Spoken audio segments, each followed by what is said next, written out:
நீங்கள் சாதனையில் முன்னேறும் பொழுது ஜெபம் தானாகவே நின்றுவிடும். தெய்வீக சக்தி உறுதியான உடலில் வெளிப்படுவதே மந்திரமாகும்.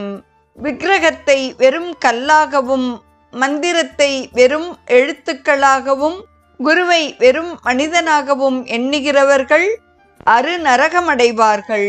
சாதகன் மந்திரத்துடன் தனது ஒன்றுபட்ட தன்மையை உணர முற்படும் அளவுக்கு மந்திர சக்தி அவனது சாதனை சக்திகளுக்கு வலு கொடுக்கிறது. வேதங்களின் தாயும் பாப்பங்களின் சம்ஹாரியும் காயத்ரியாகும்.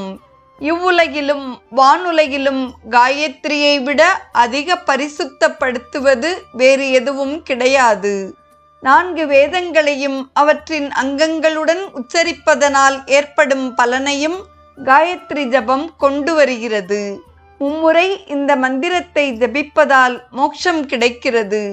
வேதங்களின் மந்திரமாக்கிய இது பாபங்களை போக்கி ஆரோக்கியம், அழகு, வலிமை, பிரம்ம தேஜஸ் ஆகியவற்றை சாதகனுக்கு அளித்து அருள் புரிகிறது. 3 வித துன்பங்களையும் இல்லாததாக்கி 4 வித புருஷார்த்தங்களையும் காயத்ரி ஒருவனுக்கு அளிக்கிறது. அவித்தை, காமம், கர்மம் முதலிய முடிச்சுகளையும் காயத்ரி இல்லாததாக்குகிறது. அஷ்ட சித்திகளையும் இம்மந்திரம் அளிக்கிறது.